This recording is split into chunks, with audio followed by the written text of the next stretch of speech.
கிறிஸ்தேசுக்குள் மிகவும் அன்பான சகோதர சகோதரிகளே, யாவருக்கும் நமது ஆண்டவராகிய இயேசு கிறிஸ்துவின் பரிசுத்த நாமத்தினாலே அன்பையும் வாழ்த்துக்களையும் தெரிவித்துக் கொள்கிறேன்.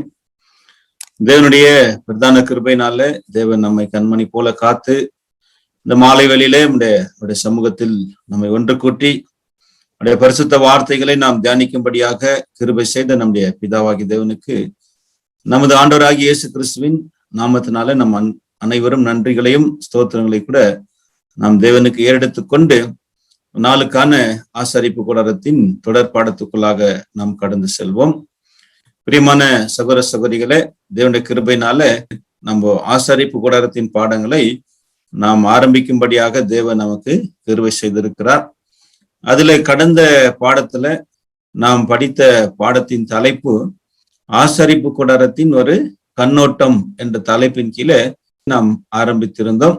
லாஸ்ட் கிளாஸ்ல ஆசரிப்பு கூடாரத்தின் ஒரு கண்ணோட்டம் என்ற தலைப்பில நம்ம என்ன பண்ணியிருந்தோம், கடந்த பாடத்துல படித்திருந்தோம். உங்கள் அனைவருக்கும் அது ஞாபகம் இருக்கும் என்று நான் நம்புகிறேன். அந்த ஒரு பாடத்துல, கடந்த பாடத்துல ஆசரிப்பு கூடாரத்தை பற்றின ஒரு கண்ணோட்டத்தை நாம் பார்த்திருந்தோம். அதாவது என்னெல்லாம் அதுல படிச்சிருந்தோம் என்று பார்க்கும்போது, அந்த ஆசரிப்பு கூடாரத்தின் அனைத்து விவரங்கள் மோசேக்கு மலை மேல், சீனாய் மலை மேல கொடுக்கப்பட்டது. அடுத்ததாக பார்க்கும்போது அதுல பயன்படுத்தப்பட்ட பொருட்கள் இஸ்ரேல் மக்கள் அவங்களுக்கு தேவனுக்காக காணிக்கையாக கொடுக்கப்பட்டது. அதனெல்லாம் பொருட்கள், அதுல இருக்கக்கூடிய அர்த்தங்களை குறித்து நம்ம என்ன பண்ணோம், நம்ம கடந்த பாடத்துல நம்ம பார்த்திருந்தோம். முக்கியமாக அதுல பயன்படுத்தப்பட்ட 3 உலோகங்கள் என்னங்க, 3 metals, gold, silver and copper. பொன் தெய்வீக சுபாவத்தை குறிக்கும், வெள்ளி சத்தியத்தை குறிக்கக்கூடியதா இருக்கு. அப்புறம் செம்பு நாம் பார்க்கும்போது அது மனித சுபாவத்தை குறிக்கக்கூடியதாக நாம் பார்த்திருந்தோம். அதைத் தொடர்ந்து அதுல பயன்படுத்தப்பட்ட நிறங்கள், கலர்ஸ், நிறங்களின் அடையாளங்கள் என்ற ஒரு தலைப்புல, சிறு தலைப்புல கூட நாம் படித்திருந்தோம். 4 விதமான நிறங்கள் ஆசரிப்பு கூடாரத்துல பயன்படுத்தப்பட்டிருந்தது. முதலாவது வெண்மை, அது பரிசுத்தத்தை குறிக்கக்கூடிய ஒரு நிறமாக இருக்கு.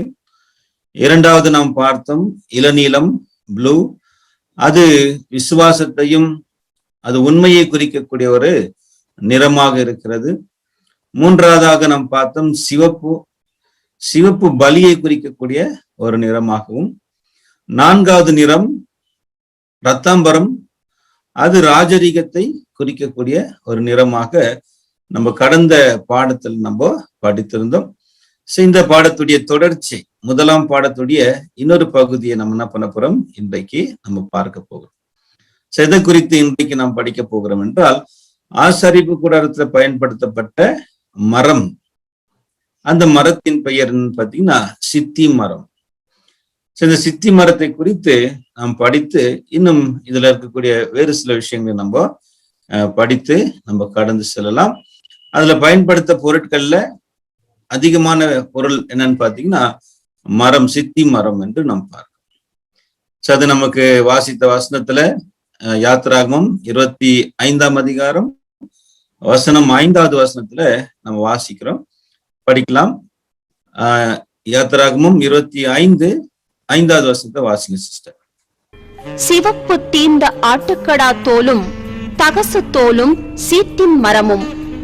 இன்றைய நம்முடைய பகுதி பாத்தீங்கன்னா இந்த சித்தி மரத்தை குறித்தா நம்ம இன்றைக்கு என்ன செய்ய போறோம், நம்ம படிக்க இருக்கின்றோம்.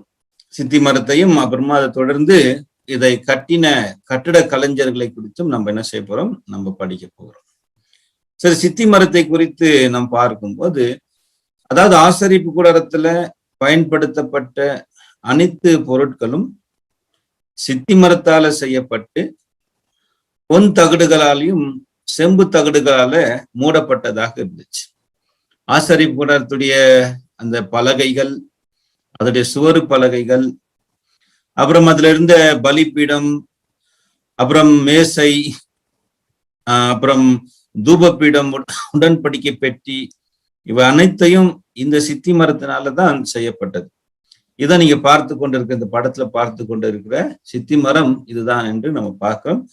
இஸ்ரேல் நாட்டிலே வளரக்கூடிய ஒரு மரமாக இருக்கு இந்த ஒரு சித்திம் மரம்.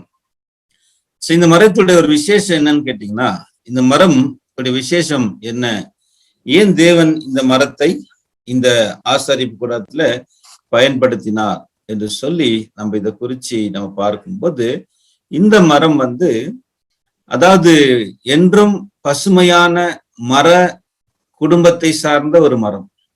அதாவது எவர் கிரீன் ஃபேமிலி ட்ரீ என்று இதை சொல்லும். எவர் கிரீன் என்று சொல்லக்கூடிய மர வகைகளை சேர்ந்த ஒரு மரம் தான் இந்த சித்தி மரம். பார்ப்பதற்கு ஒரு முள் செடி போல இது காணப்படும். வசனம் வாசிக்கலாம். ஏசாயால 41ஆம் அதிகாரத்துல 19வது வசனத்தை நம்ம வாசிக்கலாம். வனாந்தரத்திலே கேதுரு மரங்களையும் சீத்திம் மரங்களையும் மிருது செடிகளையும் ஒலிவ மரங்களையும் நட்டு அவாந்தர வெளியிலே தேவதாரு விருட்சங்களையும் பாய்மர விருட்சங்களையும் புன்னை மரங்களையும் உண்டு பண்ணுவேன். ஓகே, பாத்தீங்களா? வனாந்திரத்துல கேதுரு மரங்களையும் சித்தி மரங்களையும் மிருது செடி ஒலிவ மரங்கள் ஒலிவ மரங்களை நாட்டுவேன். அவாந்தர வெளியில தேவதாரு விருட்சம் பாய்மர விருட்சம் புன்னை மரங்களையும் உண்டு பண்ணுவேன். அப்ப இங்க சொல்லப்பட்டதான அனைத்து மரங்கள், இங்க அநேக மரங்களை குறித்து சொல்லப்பட்டிருக்கு. என்னெல்லாம் சொல்லப்பட்டிருக்குது? கேதுரு மரம், சித்தி மரம், மிருது செடி, ஒலிவ மரம், அவாந்தர வெளியில தேவதாரு விருட்சம், பாய்மர விருட்சம், புன்னை மரம். இப்படி இங்க சொல்லப்பட்டிருக்க இந்த அனைத்து மரங்களும் எந்த வகையை சேர்ந்த மரங்கள் என்று பாத்தீங்கன்னா, இவைகள் அனைத்தையும் அதாவது என்றும் பசுமையான மரம், எவர் கிரீன் என்று சொல்லக்கூடிய மர வகையை குடும்பத்தை சார்ந்த மரங்கள். ஏன்னா எவர் கிரீன் ட்ரீ இல்லைங்களா என்று பார்க்கும்போது, எல்லா மரங்களுக்கும் நீங்க பாத்தீங்கன்னா ஒரு காலம் வரும்போது அதோட இலைகள் எல்லாம் உதிர்ந்து போகும். அதுதான் நம்ம இலை உதிர் காலம் என்று சொல்லுவோம். இலை உதிர் காலம் வரும்போது இந்த உலகத்துல இருக்கக்கூடிய அனைத்து மரங்கள் என்ன ஆயிடும்? அதோட இலைகள் அது உதிர்ந்து போகும் என்று நாம் பார்க்கிறோம். ஆனா இந்த எவர் கிரீன் ட்ரீ இருக்கு, அதாவது என்றும் பசுமையான மரங்கள். இந்த மரங்கள் பாத்தீங்கன்னா அவைகளுடைய இலைகள் எந்த காலத்திலும் என்ன ஆகாது? உதிராது. இதைதான் சங்கீதக்காரன் கூட சொல்லும் போது, சங்கீதம் 1வது சங்கீதத்தை நம்ம வாசிக்கிறோம் இல்லைங்களா? கர்த்தருடைய வேதத்தில் இரவும் பகலும் தியானமா இருக்கிற மனுஷன் எப்படி இருப்பான் என்பதை சொல்லும் போது அங்க என்ன சொல்றார்? அவன் நீர்க்கால்கள் ஓரமாக நடப்பட்டு தன் காலத்தில் தன் கனியை தந்து இலை உதிராதிருக்கிற மரம் போல இருப்பான். அப்பதான் சொல்ற இலை உதிராதிருக்கிற மரம் போல இருப்பான். சங்கீதத்துல வாசிக்கிறீங்களா 1ஆம் சங்கீதத்துல? அப்ப இலை உதிராத மரங்கள் எதுனாக்கா, இந்த மரங்களுக்கு இலை உதிர் காலமே இருக்காது, என்றுமே பசுமையான ஒரு மரமாக இருக்கும். சாகையால இந்த சித்தி மரத்துடைய இன்னொரு விசேஷம் என்ன? ஏன் தேவன் இந்த சித்தி மரத்தை இங்கே இந்த ஆசரிப்பு கூடாரத்துக்காக பயன்படுத்தினதற்கான காரணங்கள் என்னன்னு பாத்தீங்கன்னா, அந்த மரம் எவர் கிரீன் ட்ரீ, என்றும் பசுமையான மர வகையை சார்ந்தது. அடுத்ததாக நம்ம பார்த்துக்கும்போது இந்த மரம் மிக லகுவான ஒரு மரமாக இருக்கு. லகுவாக என்றால் தூக்குவதற்கு, அதை கொண்டு செல்வதற்கு ரொம்ப பாரம் குறைவான ஒரு மரம். பாரம் குறைவான ஒரு மரம் தான் இந்த ஒரு சித்தி மரம் என்று நாம் பார்க்கிறோம். ரொம்ப லைட் வெயிட்டட் ட்ரீ என்று பார்க்கிறோம். மூன்றாவதாக இதோடைய மரத்துடைய விசேஷம் என்னன்னு பார்த்தீங்கன்னா, இந்த மரத்துல எந்த பூச்சினாகாது, அணுகாது. மரப்பூச்சிகள் நம்ம பார்க்கிறோம் இல்லைங்களா? நம்ம மரப்பூச்சிகள் பார்க்கும்போது இந்த சில மரத்துக்கு எதிரிகள் இருக்கும். இந்த மரப்பூச்சிகள் என்ன செய்யணும் பார்த்தீங்கன்னா, ஒரு சின்னதாக ஓட்டையை போட்டுட்டு அந்த மரத்துக்குள்ள போய் தன்னுடைய இனத்தை என்ன செய்யனாக்கா பெருக செய்து அந்த மரத்தை அழிச்சிடும். அந்த மரத்தை அழிச்சு கொஞ்சம் கொஞ்சமா அந்த மரத்தை என்ன பண்ண சாப்பிட்டுக்குன்னு அது என்ன செஞ்சிடும்னா கம்ப்ளீட்டா அதை டிஸ்ட்ராய் பண்ணி முழுமையாக அதை அழிச்சிடும். அப்ப அந்த மரத்துடைய என்ன ஆயிடும் பார்த்தீங்கன்னா, மரம் தன்னுடைய வலுவை இழந்து என்ன ஆயிடும், அது மறிச்சு போகும். ஆனா இந்த ஒரு மரத்துல நீங்க பாத்தீங்கன்னா, சித்தி மரத்துல இந்த மரம் பூச்சி பிடிக்காத ஒரு மரம். இதுல என்ன ஆகுதுன்னா பூச்சி அணுகாது. இதற்கான காரணம் என்னன்னு கேட்டீங்கன்னா, இந்த மரம் வாசனை வீசக்கூடிய ஒரு மரமா இருக்கு. சென்டட் ட்ரீ இது.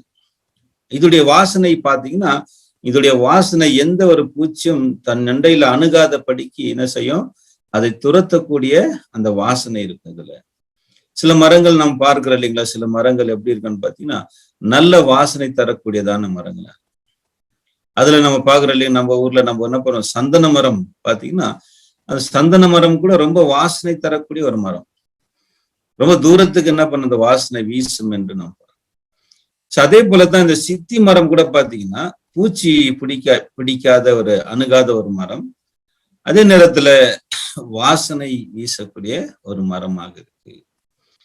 சரி, இந்த ஒரு மரத்தை குறித்து தான் நம்முடைய சகோதரர் ரசல் அவர்கள் கூட ஒரு இடத்துல சொல்லும் போது என்ன சொல்றான்னு பாத்தீங்கன்னா, மோசைக்கு முட்செடியில தேவதூதன் என்ன செஞ்ச தரிசனமான விஷயத்த நம்ம என்ன பண்றோம், நம்ம வாசிக்கிறோம் இல்லைங்களா.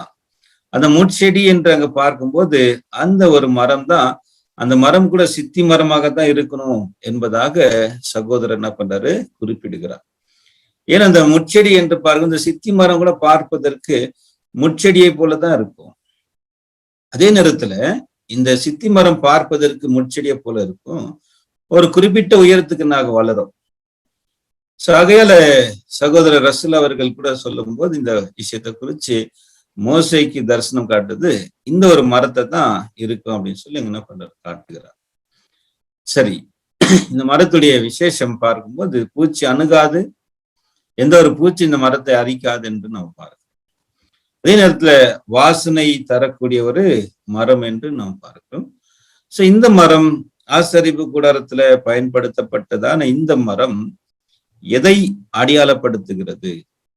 நம்ம போன பாடத்திலே நம்ம படிச்சிருந்தோம், ஆசாரிப்பு கூடாரத்தில் இருக்கக்கூடிய ஒவ்வொரு பொருட்களும் ஒரு சில விஷயங்களை அடையாளமாக காண்பிக்கப்பட்டிருக்கு. எல்லாம் சிம்பிள்ஸா இருக்கு, அடையாளங்களாக காண்பிக்கப்பட்டிருக்கு. அதே போல இந்த மரம் எதை அடையாளப்படுத்துகிறது என்று நம்ம பார்க்கும்போது, மரம் ஒரு ஜீவனுக்கு அடையாளமாக இருக்கு. மரம் பாத்தீங்கன்னா ஜீவனுக்கு என்ன இருக்குது, ஒரு அடையாளமாக இருக்கு. ஏன்னா மரத்துல என்ன இருக்குன்னு பாத்தீங்கன்னா, மரத்துல ஜீவன் இருக்கிறது. மரத்துல என்ன இருக்குன்னா ஜீவன் இருக்கு. இதை குறிச்சு யோபு 14ஆம் அதிகாரம் 7ஆம் வசனத்துல சொல்லும் போது அங்கே யோபு என்ன குறிப்பிடுகிறார் பாருங்க, மரத்தை குறித்தாவது ஒரு நம்பிக்கை இருக்கும். வாசிங்க சிஸ்டர், யோபு 14ஆம் அதிகாரம் 7வது வசனத்தை வாசிங்க. ஒரு மரத்தை குறித்தாவது நம்பிக்கையுண்டு, அது வெட்டி போடப்பட்டாலும் திரும்ப தழைக்கும், அதன் இளங்கிளைகள் துளிர்க்கும். பாத்தீங்களா, ஒரு மரத்தை குறித்தாவது நம்பிக்கை உண்டு. ஏன்னா மரம் பாத்தீங்கன்னா அதை வெட்டி அதோடைய மரக்கட்டைய மறுபடியும் நீங்க மண்ணில் நட்டு அதற்கு நீர் பாய்ச்சும் போது என்ன செய்யும் பாத்தீங்கன்னா, அது மறுபடியும் வளரும், மறுபடியும் தலைக்கும், அது மறுபடியும் துளிர்க்கும். ஆகையால மரம் எதுக்கு ஒரு அடையாளமா இருக்கு அப்படின்னு பாத்தீங்கன்னா, ஜீவனுக்கு ஒரு அடையாளமாக இருக்கு. அதே நேரத்துல இந்த மரம் பாத்தீங்கன்னா, இந்த மரம் ever green tree. Ever green ட்ரீனா என்றும் வாடாத ஒரு மரமாக இருக்கு, என்றும் இலையுதிராத ஒரு மரம், அந்த மர வகையை சார்ந்த ஒரு மரமாக இருக்கு. அது எதை குறிக்குது என்று பார்க்கும்போது அது நித்திய ஜீவனை குறிக்கக்கூடியதா இருக்கு. அந்த மரத்துக்குள்ள என்ன இருக்குன்னா நித்தியமான ஜீவனை இருக்கு. சகையில இங்க நம்ம பார்க்கக்கூடிய ஒரு இது என்னன்னு பாத்தீங்கன்னா, அந்த சித்தி மரம் எதற்கு ஒரு அடையாளமா இருக்குன்னு பாத்தீங்கன்னா, நித்திய ஜீவனுக்கு ஒரு அடையாளமாக இருக்கு. அதுல எந்த ஒரு வகைன்னு பாத்தீங்கன்னா, இப்ப ஜீவன்கள்ல நமக்கு நன்றாக தெரியும் இல்லைங்களா, நித்திய ஜீவன் எல்லாருக்கும் இருக்கு. அதாவது தூதருக்கும் இருக்கு, மனுஷனுக்கும் கொடுக்கப்பட்டுச்சு. மனுஷன் தான் பாவம் செய்ததுனால அந்த நித்திய ஜீவனை அவன் இழந்து போனான். புரியுதுங்களா? அப்போ ஆதாம் ஒருவேளை இந்த பழத்தை புசிக்காம இருந்திருந்தார்னா ஆதாம் நித்திய ஜீவனோடு இந்த பூமியில இருந்திருப்பார். ஆனால் அவர் பாவம் செய்ததுனால என்ன ஆயிட்டாரு, அவரு மரணத்தை தழுவி கொண்டதாக நாம் பார்க்கிறோம். பிரியமான சகோதரி, அதே போலதான் இந்த சித்தி மரம் பாத்தீங்கன்னா, இது எவர் கிரீன் ட்ரீ, அதாவது என்றும் பசுமை இலையுதிராத மரம் என்று நாம் பார்க்கும்போது, அதாவது இது நித்திய ஜீவனுக்கு ஒரு அடையாளமாக இருக்கு. அப்போ ஒரு பரிபூர்ண மனிதனை தேவன் என்ன பண்ணியிருந்தார், படைச்சு ஏதேன் தோட்டத்துல வச்சிருந்தார். புரியுதுங்களா? அப்போ இந்த சித்தி மரம் எதற்கு ஒரு அடையாளமா இருக்கு, நித்திய ஜீவனுக்கு ஒரு அடையாளமாக இருக்கு. ஒரு மனுஷனுக்கு, ஒரு பரிபூர்ண மனுஷனுடைய ஜீவனை இது என்ன செய்யுதுனாக்கா இந்த சித்தி மரம் அடையாளப்படுத்துகிறது. ஆக நம்ம ஆசரிப்பு கூடாரத்துல என்ன பாக்குறோம்னாக்கா, ஆசரிப்பு கூடாரத்துல அனைத்து பொருட்களும் இந்த மரத்தினாலதான் செய்யப்பட்டது. ஆனால் அதற்கு மேல என்ன செய்யப்பட்டதுன்னா பொன் தகடுகளால அது மூடப்பட்டதாக இருந்துச்சு. அதான் நான் சொன்ன உங்களுக்கு, பலிபீடம் சித்தி மரத்தால செய்யப்பட்டு அப்புறம் செம்பு தகடுகளால மூடப்பட்டது. பைபிள வாசிங்க, ஒரு வசனத்தை எடுத்து படிங்க. யாத்திராகமம் 27 அதிகாரம் 1 வசனத்தை வாசி. யாத்திராகமம் 27 வசனம் 1 வாசிப்போம். 5 முழ நீளமும் 5 முழ அகலமுமாக சீத்திம் மரத்தால் பலிபீடத்தையும் உண்டு பண்ணுவாயாக. அது சதுரமும் 3 முழ உயரமுமாயிருப்பதாக. பாத்தீங்களா? அப்புறம் அதன் 4 மூலைகளிலும் 4 கொம்புகளை உண்டாக்குவாயாக. அதன் கொம்புகள் அதனோட ஏகமாய் இருக்க வேண்டும். அதை வெண்கல தகட்டால் மூட வேண்டும். பாத்தீங்களா? அப்ப அந்த சித்தி மரத்தால 5 முழ நீளம் 5 முழ அகலமுமாக சித்தி மரத்தால் பலிபீடத்தை உண்டு பண்ணுவாயாக. அப்ப ஆசரிப்பு கூடத்துல இந்த பலிபீடம் சித்தி மரத்தால செய்யப்பட்டது. எல்லாமே, அனைத்து பொருட்களும். அப்புறம் அது என்ன செய்யப்பட்டதுன்னாக்கா 2வது வசனத்தை வாசிக்கிற இல்லைங்களா, அதை வெண்கல தகட்டால் மூடுவாயாக. அதை நம்ம கடந்த பாடத்தோட நம்ம பார்த்திருந்தோம். இப்ப சித்தி மரம் நித்திய ஜீவனுக்கு ஒரு அடையாளமாக இருக்கு. ஆனால் அது என்ன செய்யப்பட்டிருக்குன்னா அதுல பொன் தகடுகள் இல்லைன்னா செம்பு தகடுகள் என்ன பண்ணப்பட்டிருக்குது, மூடப்பட்டிருக்கு. அப்ப இந்த செம்பு தகடு நாம் போன பாடத்துல பார்த்திருந்தோம். செம்பு எதை குறிக்குது? பரிபூர்ண மனித சுபாவத்தை குறிக்கிறது. அப்ப தேவன் ஆதாமுக்குள் என்ன வச்சிருந்தார்னா ஜீவன் வைத்திருந்தார். அதன் மேல மூடப்பட்டதான் அந்த செம்பு தகடு மனுஷ சுபாவத்தை குறிக்கிறது. அதே ஆசரிப்பு கூடாரத்துல பரிசுத்த ஸ்தலத்திலையும் மகா பரிசுத்த ஸ்தலத்துல இருக்கிற எல்லா பொருட்களும் சித்தி மரத்தால செய்யப்பட்டு பொன் தகடுகளால மூடப்பட்டது. Golden plates. அதே நம்ம வாசிப்போம் வாங்க. அதுல 25ஆம் அதிகாரத்துல 10ஆம் வசனத்தை நம்ம வாசிப்போம். உடன்படிக்கை பெட்டியை குறிச்சு இங்க சொல்லும் போது என்ன சொல்லுது? 10-11 வாசிங்க. சீத்தின் மரத்தினால் ஒரு பெட்டியை பண்ண கடவர்கள். அதன் நீளம் 2.5 முழமும் அதன் அகலம் 1.5 முழமும் அதன் உயரம் 1.5 முழமுமாயிருப்பதாக. அதை எங்கும் பசும் பொன் தகட்டால் மூடுவாயாக. நீ அதன் உட்புறத்தையும் வெளிப்புறத்தையும் அதனால் மூடி அதன் மேல் சுற்றிலும் பொன்னினால் திறனையை உண்டாக்கி. ஓகே, அதனால பிரியமான சகோதர சகோதரிகள், இங்க கூட நம்ம பார்க்கும்போது இது உடன்படிக்கை பெட்டியை குறிச்சு நம்ம இங்க பாக்குறோம். சித்தி மரத்தால் ஒரு பெட்டி செய்யப்பட்டது. அப்புறம் 11ஆம் வசனத்துல அதை எங்கும் பசும் பொன் தகடுகளால மூடுவாயாக. அதாவது பசும் பொன் தகடுகளால் என்ன பண்ணப்பட்டிருக்கு? மூடப்பட்டது. அப்ப அது எதை குறிக்குது என்று பார்க்கும்போது இப்ப சித்தி மரம் நித்திய ஜீவனை குறிக்கிறது. அதற்கு மேல மூடப்பட்ட பொன் தகடு நம்ம போன பாடத்துல படிச்சோம், பொன் திவ்ய சுபாவத்தை குறிக்கிறது. அப்படின்னா தெய்வீக சுபாவத்தை நம்ம என்ன செய்யணும்? தரித்து கொள்ளக்கூடிய ஒரு நிலைமை தான் அது காட்டுகிறது.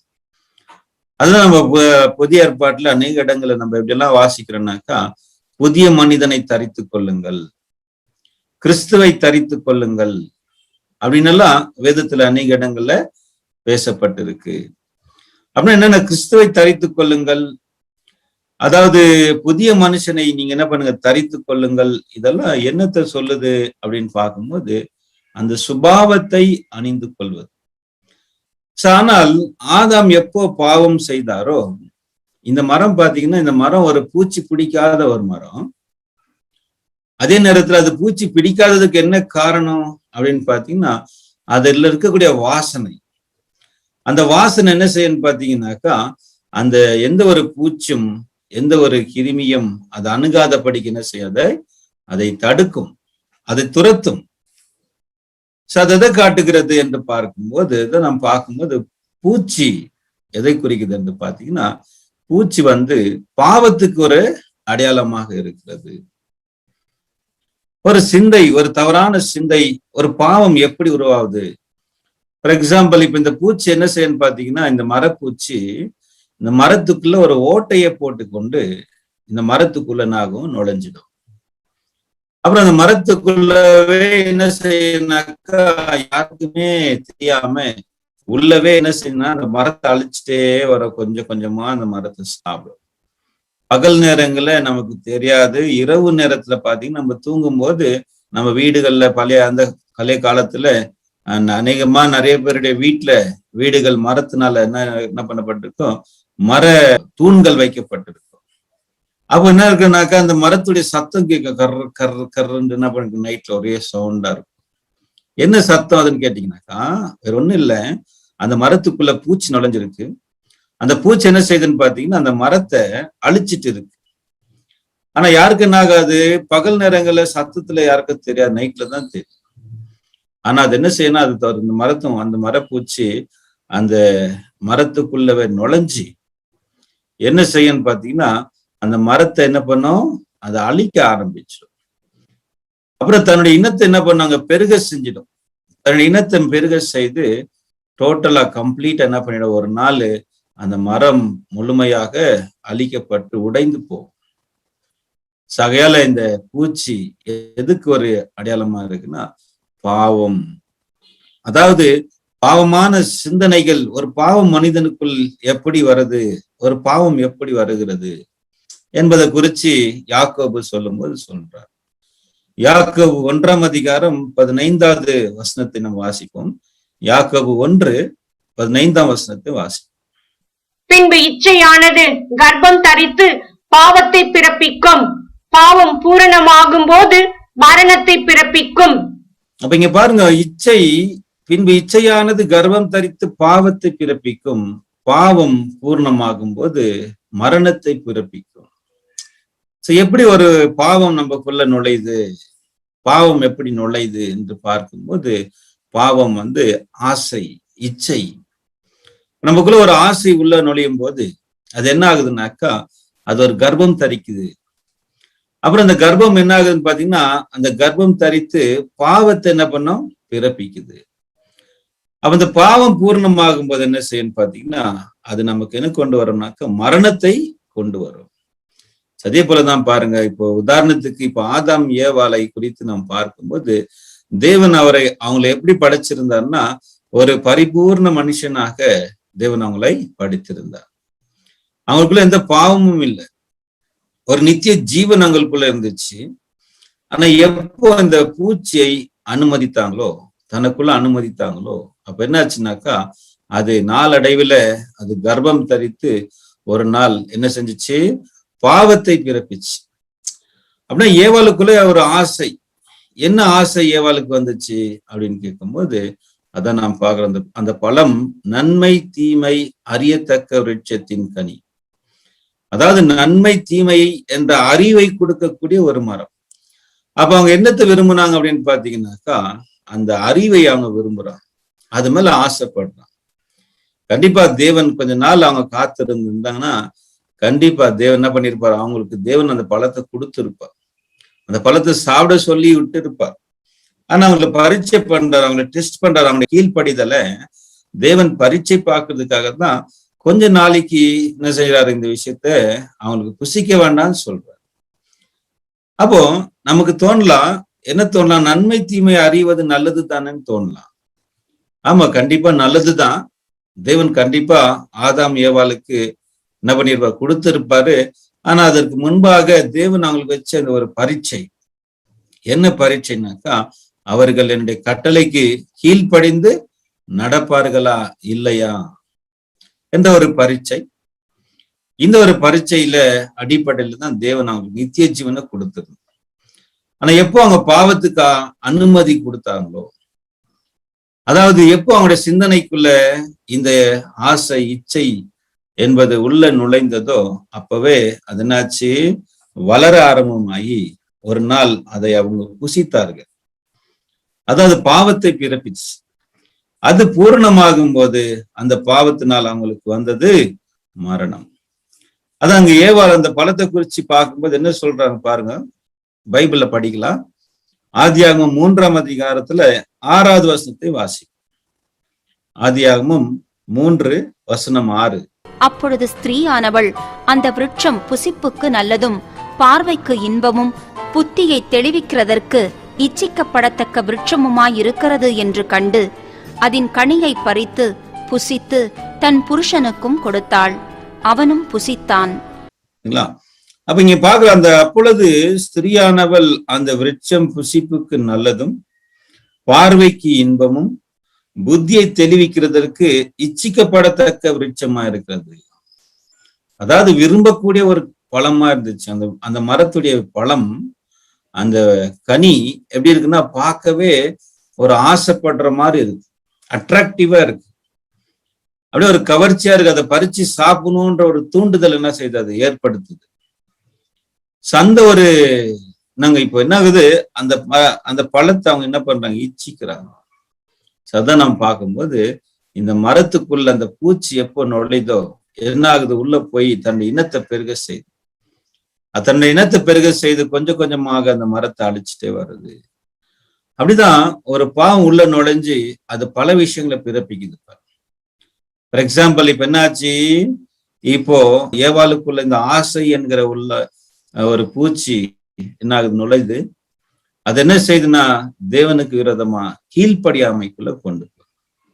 தேவனுடைய கட்டளையை மீறுவதற்கு என்ன செய்தாங்களே அடுத்த நிலைமைக்கு கொண்டு போகுது. அடுத்து அவங்க பாவம் செய்யறாங்க. பாவம் செய்த பிறகு தேவன் அவங்களை கேட்கும் போது என்ன செய்யறாங்கன்னா தன்னுடைய பாவத்தை ஒத்துக்கொள்ளாம ஒருவரை ஒருவர் என்ன செய்யறாங்க, அவங்க ஒருவரை ஒருவர் குற்றம் சுமத்துகிறாங்க இல்லைங்களா. ஒருவரை ஒருவர் அவங்க என்ன பண்றாங்க, அவங்க செஞ்ச தவற மற்றவர்கள் மேல திணிக்கிறார்கள். சரி பாருங்க, அடுத்தடுத்து மேல மேல அங்க பாவம் செய்யக்கூடிய ஒரு நிலைமை என்ன பண்ணிச்சு, கொண்டு போச்சு. அதே போலதான் இந்த பூச்சி என்ன செய்யும்னா தன்னுடைய இனத்தை பெருக செய்து ஒரு நாள் அந்த மரத்தையே அழிச்சிடும். ஆனா சித்தி மரத்துக்கு அந்த சென்ட், அதுல இருக்கிற வாசனை என்ன செய்யணும்னாக்கா அந்த மரத்துல எந்த பூச்சும் அணுகாதபடிக்கு அது என்ன பண்ணும், அது துரத்தும். அது நமக்கு எதை காட்டுகிறது என்று பார்க்கும்போது, நாம் தேவனுக்கு கீழ்ப்படியும் போது, தேவனுக்கு கீழ்ப்படியும் போது எந்த ஒரு பாவம் என்னாக நமக்குள்ள அணுகாது. அதாவது தேவனுக்கு கீழ்ப்படுகிற விஷயத்துல அவர்கள் எப்படி இருக்கிறான்னு பாத்தீங்கன்னா உறுதியா இருக்கு. அதாவது யாக்கோபு சொல்லும் போது என்ன சொல்றாரு பாத்தீங்கன்னா, நீங்க பிசாசுக்கு எதிர்த்து நில்லுங்கள், தேவனுக்கு கீழ்ப்படிங்கள், பிசாசுக்கு எதிர்த்து நில்லுங்கள் அப்படின்ற. யாக்கோபுல அந்த வசனத்தை நம்ம வாசிக்கலாம் வாங்க. யாக்கோபுல 4ஆம் அதிகாரத்துல 7ஆம் வசனத்தை வாசிப்போம். யாக்கோபு 4:7.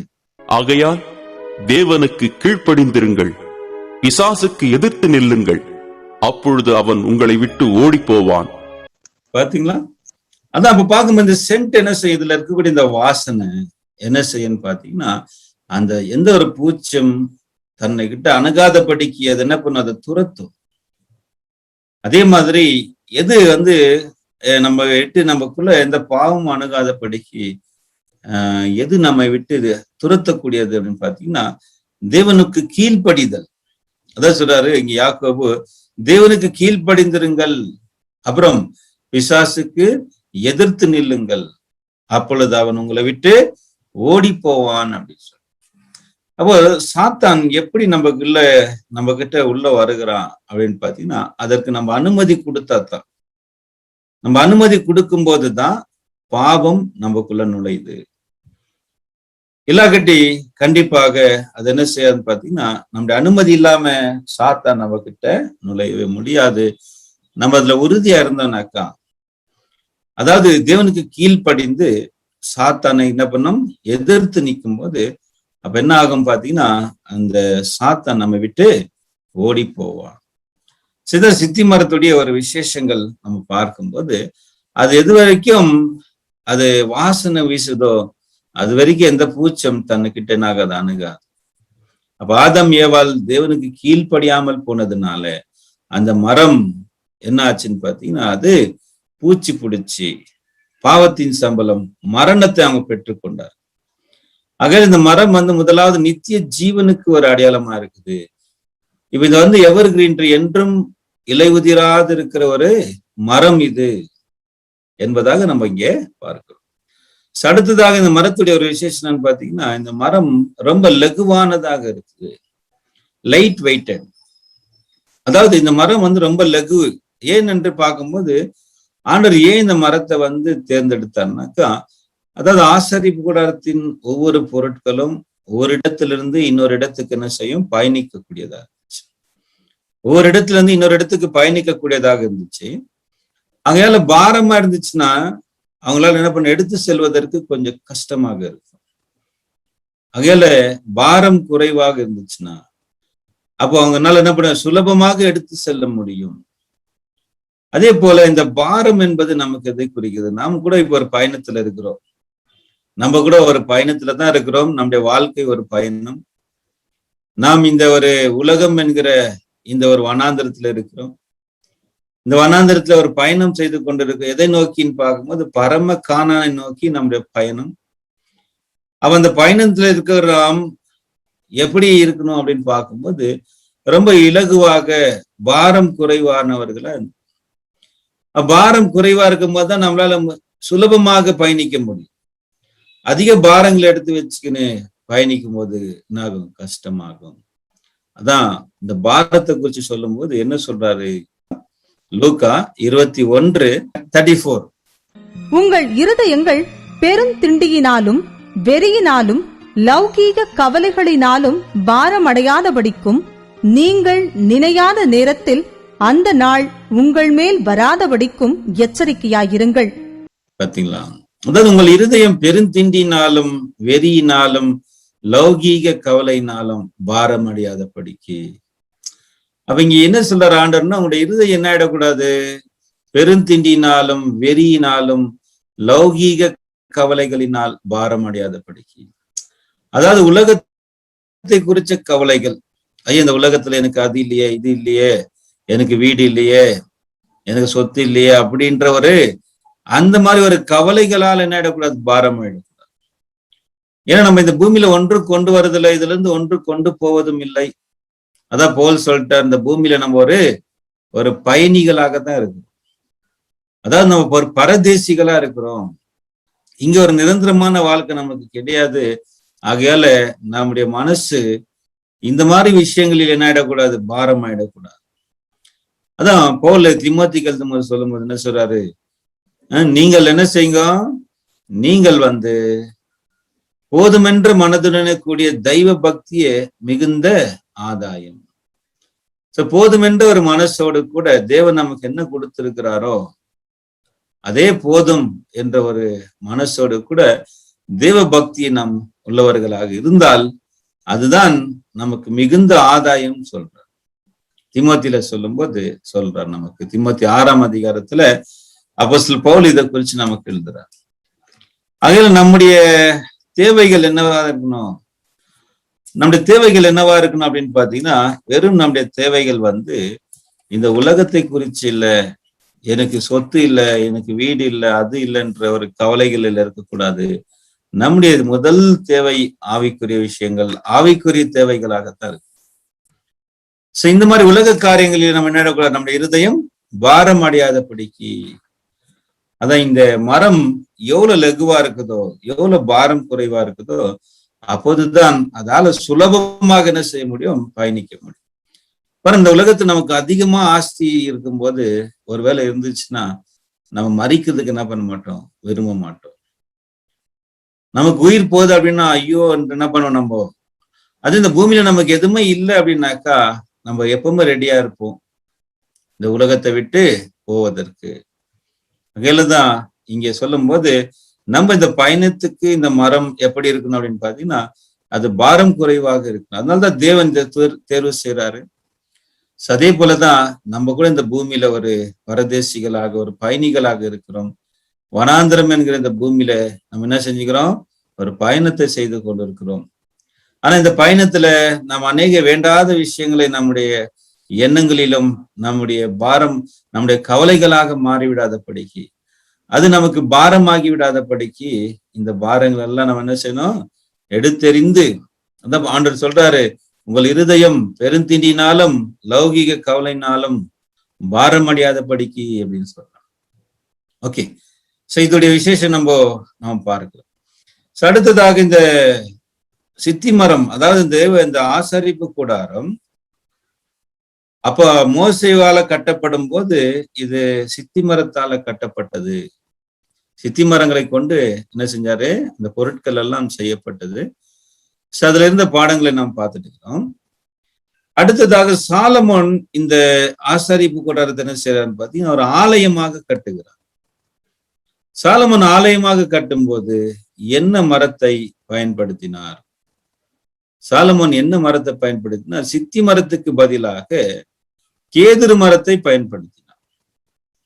சோ ஏன் சாலமோன் கேதுரு மரத்தை பயன்படுத்தினார் அப்படின்னு பார்த்தீங்கன்னா, கேதுரு மரம் கூட இந்த ஒரு வகையை சேர்ந்த மரம் தான், அதாவது எவர் கிரீன் ட்ரீ தான், என்றும் இலையுதிராத மரம் தான் அது கூட.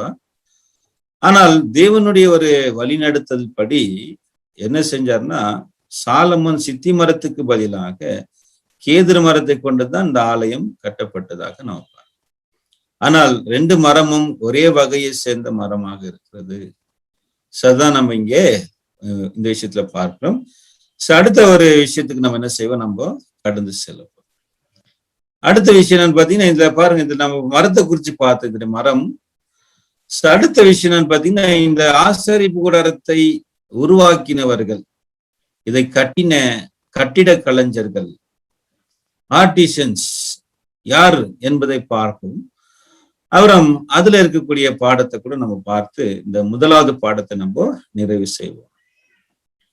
அடுத்த இதுல சகோதரர் இந்த பாடத்துல மறுபடியும் நம்ம பார்க்கும்போது ஒரு சிறு தலைப்பு என்னன்னு பாத்தீங்கன்னா சீஃப் ஆர்டிசன்ஸ், அதாவது பிரதான கட்டட கலைஞர்கள், அதாவது கலைஞர்கள். இப்ப இந்த ஆசரிப்பு கூடாரம் யார் இதை கட்டினார்கள்?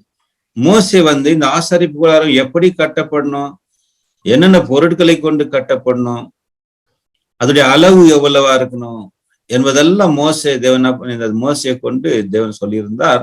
ஆனால் இதை உருவாக்கினவர்கள் யாரு என்று பார்க்கும்போது அவர்கள்தான் பெசலெயேல் எனக்கூடிய ஒருவர், அவருக்கு துணையாக அகோலியா. இதற்கான வசனத்தை நம்ம வாசிப்போம். யாத்ராகமம் 31 அதிகாரத்துல 2 முதல் சில வசனங்களை தொடர்ந்து வாசிக்கலாம். நான் யூதாவின் கோத்திரத்தில் ஊருடைய மகனான ஊரியின் குமாரன் பெசலேயலை பேர் சொல்லி அழைத்து வினோதமான வேலைகளை அவன் யோசித்து செய்கிறதற்கும், பொன்னிலும் வெள்ளியிலும் வெண்கலத்திலும் வேலை செய்கிறதற்கும், இரத்தினங்களை முத்திரை வெட்டாக வெட்டி பதிக்கிறதற்கும், மரத்தில் சித்திர வேலைகளை செய்கிறதற்கும் மற்றும் சகலவித வேலைகளையும் யூகித்து செய்கிறதற்கும் வேண்டிய ஞானமும் புத்தியும் அறிவும் அவனுக்கு உண்டாக அவனை தேவ ஆவியினால் நிரப்பினேன். மேலும் தான் கோத்திரத்திலுள்ள அகிசாமாகின் குமாரனாகிய அகோலியாவையும் அவனோடே துணையாக கூட்டினதுமன்றி ஞான இருதயமுள்ள யாவருடைய இருதயத்திலும் ஞானத்தை அருளினேன். நான் உனக்கு கட்டளையிட்ட யாவையும் அவர்கள் செய்வார்கள். போதுங்க சிஸ்டர். அப்ப பார்க்கும்போது இப்ப பாருங்க, இங்க இதுல 2ஆம் வசனத்தை என்ன வாசிக்கிறேன், நான் யூதாவின் கோத்திரத்தில் ஊருடைய மகனான ஊரியின் குமாரன் பெசலெயேலை பேர் சொல்லி அழைத்து. அப்ப இந்த ஆலயம் யார் கட்டினார் என்று பாத்தீங்கன்னா பெசலெயேல். பெசலெயேலை குறிச்சு இங்க ஆண்டவர் சொல்லும் போது எப்படி சொல்றாருன்னா, அவருடைய கோத்திரம், அவருடைய குலம், அவருடைய குல கோத்திரம் எல்லாம் சொல்லுவோம் இல்லைங்களா, அப்படியே இங்க அவர் எந்த கோத்திரத்தை சேர்ந்தவர், அவருடைய அப்பா யாரு, அப்புறமா அவருடைய பாட்டன் யாரு என்பதெல்லாம் குறிச்சிட்டு சொல்றார். பாருங்க, யூதா கோத்திரத்தில் ஊருடைய மகனான ஊரியின் குமாரன். பாத்தீங்களா? அப்போ பெசலெயேல் பேர் சொல்லி அழைத்து, அப்புறம் தேவன் அவருக்கு என்ன கொடுத்தாருன்னா, வினோதமான வேலைகளை யோசித்து செய்கிறதற்கும், பொன்னிலும் வெள்ளியிலும் வெண்கலத்திலும் வேலை செய்கிறதற்கும், ரத்தினங்களை முத்திரவெட்டாக வெட்டி பதிக்கிறதற்கும், மரத்தில் சித்திர வேலை செய்கிறதற்கும், மற்ற சகலவித வேலைகளையும் யூகித்து செய்கிறதற்கு வேண்டிய ஞானம், புத்தி, அறிவு அவனுக்கு உண்டாக அவனை தேவாவினால் நிரப்பினேன். தேவன் என்ன செஞ்சாரு, இந்த வேலைக்கு யாரு தேர்வு செஞ்சார், பேர் சொல்லி அழைச்சாருன்னு பாத்தீங்கன்னா பெசலெயேலை குறித்து அழைக்கிறார். சரிங்களா? சரி, இப்ப அவருக்கு துணையாக அவருடைய அசிஸ்டன்ட், அவருடைய துணை யாரு அப்படின்னு பாத்தீங்கன்னா அடுத்த வருஷத்தை வாசிங்க சிஸ்டர். Next 6th verse.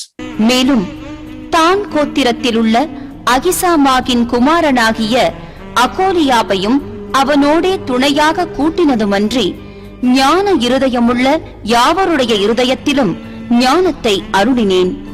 நான் உனக்கு கட்டளையிட்ட யாவையும் அவர்கள் செய்வார்கள். பாத்தீங்களா? மேலும் தான் கோத்திரத்தில் உள்ள அகிசாமாக்கின் குமாரனாகிய அகோலியா அவனோடு கூட துணையாக கூட்டினதும் அன்றி. அப்ப அவனுக்கு துணை, பெசலியலுக்கு துணையாக யாரை தேவன் கொடுத்தார் என்று பாத்தீங்கன்னா அகோலியா. இவருடைய அப்பா பெயர் பாத்தீங்கன்னா அகிசாமாக்கின். இவருடைய கோத்திரம் தான் கோத்திரம். தேவன் என்ன செய்றார்? ஞான இருதயத்தை அருளினேன் நான் அவர்களுக்கு. தேவன் என்ன பண்ணாரு? ஞான இருதயத்தை அருளினேன். சரிங்களா?